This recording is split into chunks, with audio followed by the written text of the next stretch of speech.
Hey everyone, it's Will, GamerDad, with another video for you. So in today's video, we're going to show the farming results that I've had over the last 2 months. And of course, as usual, I'm going to share some thoughts and considerations about things I've come across in the last couple of months. Now, if you haven't already, make sure you like and subscribe to my channel. I really appreciate it. I also do have a Patreon account for those who want to support me this way. So first off, as usual, just want to go over what I've covered in terms of grinding for the last couple of months. You'll notice as you watch through this video, I've actually jumped around to various locations, at least with my red keys.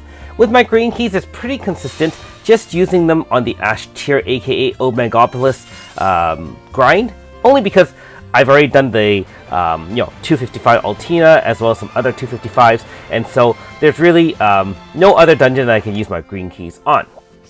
Now, if you're wondering what the red keys are, first of all, I do Total Dream Theater World, mainly because I was grinding Light and Shadow for Kirio as well as Azami. But later on, I did switch Iscariot specifically, mainly because without doing that, I was running low on special fragments and crystals.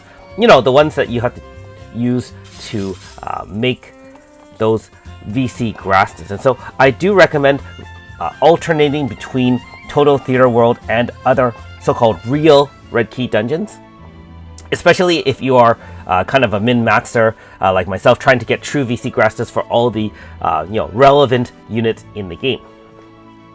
Other than that, I did spread out some red keys to finish up Alma's last Apocrypha dungeon and try to get all the points as well as the rewards from that.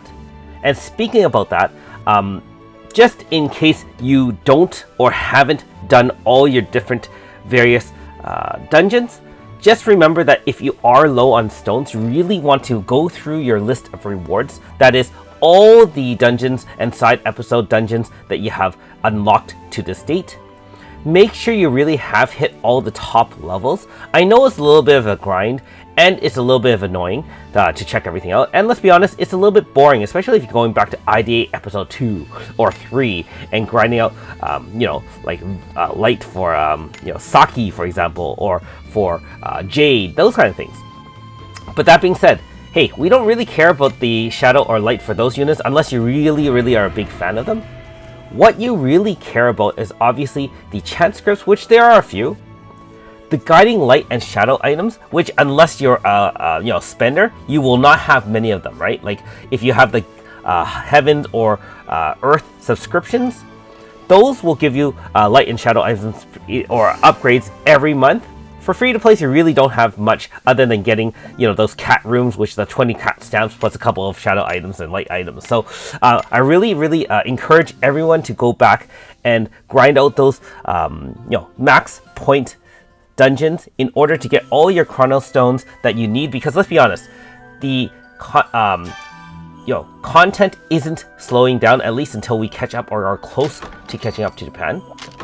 As you can clearly see in the last couple of months, and this video is over the last 2 months of grinding, it's very easy to fall behind, whether or not you're myself, which obviously has other obligations, or even if you don't have obligations and you just, you play other games, you do other things, it gets to be quite, overwhelming at times. So, the second part, and more important or interesting part that I want to talk about in this video is actually exactly what I alluded to. The speed of the updates or the frequency of the updates, as well as the power creep or the power levels of the units coming out with each of those updates. Now, as you can see from the title, what I am alluding to is mainly, are we getting too much of a good thing? What do I mean by that? Well, first of all, let's be honest. When we were first starting the game, or 4 years ago, 4.5 years ago, and let's be honest, WFS probably wasn't sure whether or not we would survive in terms of global. Hey, content was out really slow. It took a while to translate, and we had, I would say, 2-3 weeks probably between updates. And let's be honest, if you have 2 or 3 weeks between updates, you can give yourself a breather as a player. you can finish up whatever you need to do, which is, usually each update is like a few hours of gaming, right? Whether or not it's one side episode, which takes some grinding, or some main story, which actually takes a few weeks worth. Even smaller episodes, like for example, one chapter of Apocrypha or one chapter of Mythos. Hey, you play through that, which is 2 to 3 or 4 hours. Then you're going to explore the secrets, which are usually 2 to 3 or 4 hours. And then you're going to probably have to do some character quests of units that you've pulled if they're new units. That's another half an hour to an hour. I mean, we're talking with each update, easily 5 to 10 or more hours.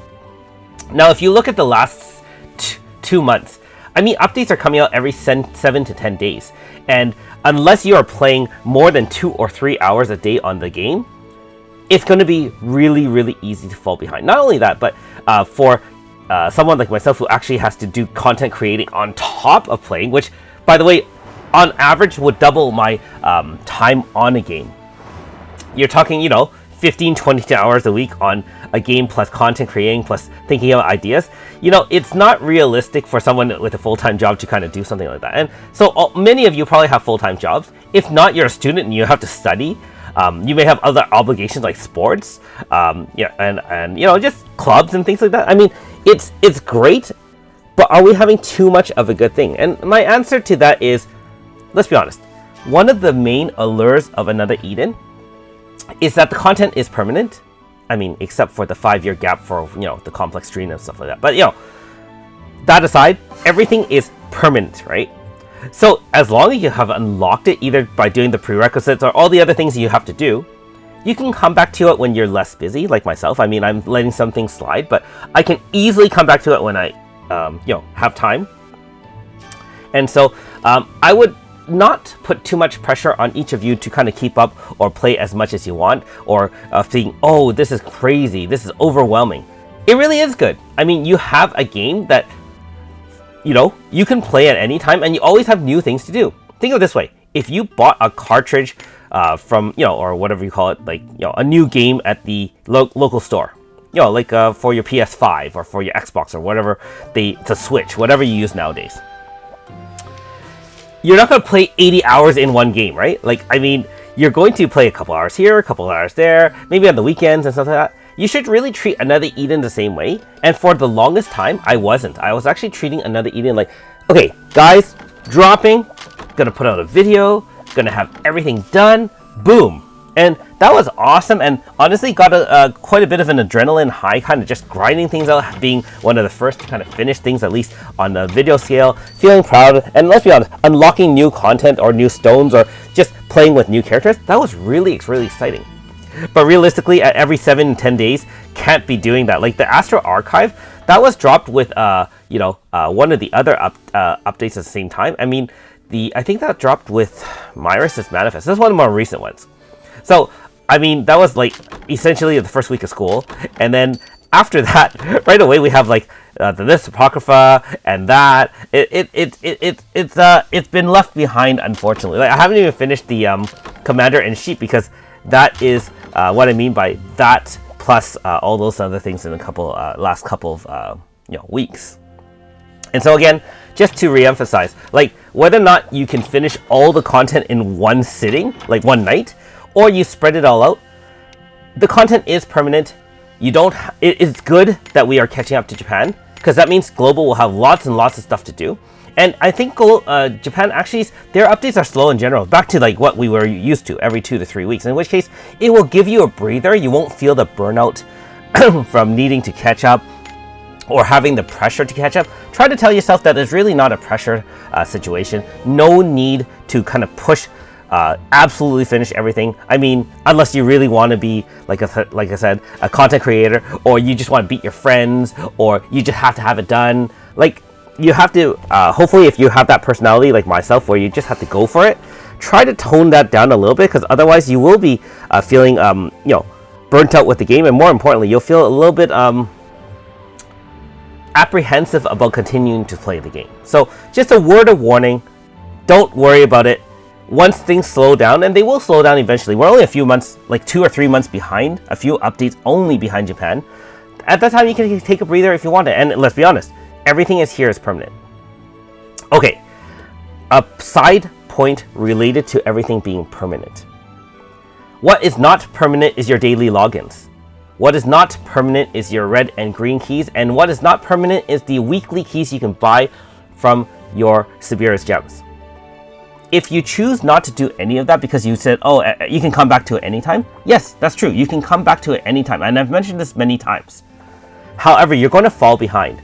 Your logins on average are going to be 50 to 60 stones a day. Remember, you have a few videos, you have your daily login. I mean, that is 50, 60 every day that you lost if you don't log in. If you don't run your keys or buy your keys, at the very least, every couple of weeks, you will be missing one chant script. So every month, you'll be missing 2 or 3 chant scripts. And of course, any PCD finishes that you may unlock as a result of those red and green keys.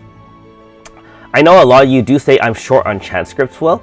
And unless you're relatively new to the game, maybe 1 year or 2 years in, where you have to unlock all these units because you haven't pulled very many, I can understand that. But if you've been playing for a few years, you really should have enough chant scripts, provided you do run your keys each and every day. If you don't, honestly, you're going to not have the resources necessary, and you'll be forced to pull instead of side grading. So anyways, enough lecturing by Will Gamerdad on the, that. Now, more importantly, back to the topic of too much of a good thing. So you've heard my thoughts on too much of a good thing in terms of the updates having lots of it. Now, there is another side to that as well. The amount of powerful units, power creep, and super bosses that are coming out as a result of that. And remember, they are also coming fast and furious. Every new banner is coming out every 7 days, 10 days, and in 10 days, let's be honest, unless you're a paid player, you're only going to have a few hundred stones. I believe that I calculated it without any updates. Like if you're just talking about daily logins and just like videos and stuff like that, we're looking about somewhere in the 2,000 chronostone range per month as a free-to-play. Provided we get before about 2 updates a month, you would say each of those updates give you anywhere from 300 to 500 stones, unlocking content, finishing the story, maybe a super boss or 2 if you can do those. So you're talking at most 2,500 to 3,000 stones per month.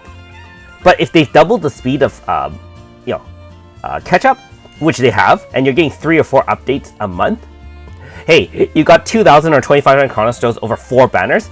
And if you're newer to the game, all 4 units you don't have. And if the units are powerful, you want all 4 units or 3 out of 4. It gets to be really, really insane. Like when I first started, obviously since things were slower, at the very beginning, you have to pull on everything. You have no units, so you're going to pull on each and every banner. I didn't know any better, to be honest. As I've gotten used to the game, you can start passing on certain banners. Even if they're like 8 out of 10, you're really passing for 10 out of 10 banners. And I started understanding kind of what things to look for when deciding on pulling for a unit. Now that I'm in the end game, of course, having most of the units, it was either targeting units I don't have any form of, or strategically saving for even more powerful units down the road. Now, the main problem with the amount of power creep and powerful units, as well as the speed up together, this part is really too much of good things. I really do feel that this is putting a lot of pressure on global units. We have some catch-up campaigns from global, from WFS. However, we are not getting any extra chronostones directly as a result of it. Now, you can argue we have ads and Japan does not have ads, and so we've had some benefit for a very, very long time over free-to-play players in Japan, and I think the culture is different. Free-to-plays aren't really celebrated or strived for in Japan. Most people are just trying to whale and whale hard to get 255 everything. However, in global, we do have more videos and more login bonuses, and we've had some catch-up campaigns where we get 1,000 stones here, 1,000 stones there. Not sure if all of those are exactly the same in Japan. Most of them probably are, but a few are probably not. Now, that being said, as we catch up, we're still missing 2 years compared to Japan. They're in their 7th year, like 6.5 or whatever, and we're in our 4.5. So I'll say 2 and change. There's no way to catch up to that, and if we're up to date on that, but have 2 years missing chronostones, well, you can determine the math and see how difficult it will be for global players to be super free to play and have a lot of units. But the other problem too is before, especially in, I would argue, in years 2 and 3, I would say up to the future mythos, A free-to-play was very viable in passing on some banners and aiming for others. What it meant for that is, hey, even if you didn't have the unit, you can definitely pass, knowing that you could probably either still beat the content or beat the content in a reasonable manner because you can use various teams. What I meant by that, for example, is I remember that a few subscribers at the time told me, because they looked at Japan, hey, Will, you better get AS Daenerys, otherwise you will not have a wind magic unit, one of the top ones at the time, to take on dual Hachios. And dual Hachios, remember from main story, Eastern, they were tough super bosses at the time. Obviously, they're walkthrough now, but at the time, hey, they were tough. A lot of people said they're near unbeatable without Melissa-led teams or something like that. I ended up being all of them without a Melissa team, and frankly speaking, I did beat it without the Daenerys AS, and that was one situation where I was like, oh, you know, we have the ability to, I had like a few thousand stones. I had the ability to pull for that, but what I did is I saved my stones, passed on that unit even though I had no version of the Daenerys, and I saved for Nakoko and ES Tsukiya, which came out at that time. Obviously, without saving, I would not have had the chances to get those units over Daenerys. Another example would be, passing on Silver Striker and Yukino at the time that they were out from the future mythos because I had very few stones, saving for later units after. And so nowadays though, are you really going to be like, hey, I'm going to pass an Ify, and then after that I'm going to pass an Yakumo, I'm also going to pass a Minoka, or if I get one of those, I can't get the other two? You see how brutal that is, right? I feel that in the last 12 months specifically, because of the amount of power creep and the amount of powerful units that have been released in the game, it's very difficult to say I'm going to pass. And even if you've noticed my should you summon videos, I can't even say auto pass, right? There's very few units in the last 12 months you can say auto pass. I mean, maybe AS Pizzica would be one you could totally pass on because Pizzica, even normal style, is good but not great at this point. But as I said, okay, let's go with Ify, Yakumo, Minoka, and then we'll go with Cesta,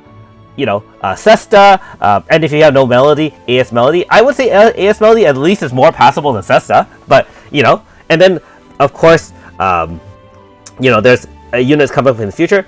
You could say that El Seal, for example, was relatively passable, but if you have no Felmina, are you going to pass on Felmina? Like, these are the discussions and considerations of all the more recent units, because all of them are awesome.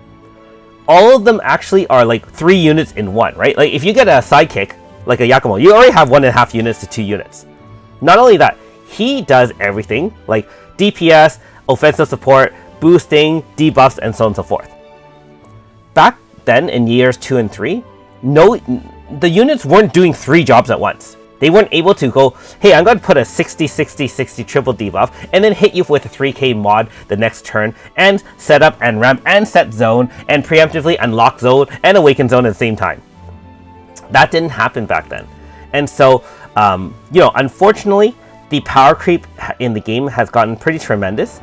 The older units are unfortunately not usable for the most part. Like, there are some, like, the Myers Manifest obviously has really refreshed her and gotten her a lot better. But the difficulty of that fight was way more than I would say would be good for an average player. Like, obviously, if you're like serious business or you're into advanced strats or you're checking out the YouTubes and the Discords and the subreddits, you probably can find a strategy or follow someone's strategy because you're more serious about the game. But you have to remember, there's a lot of people who are not on the subreddit, not on the Discord, not on the Facebooks, and they're like, F this, I'm not gonna do it.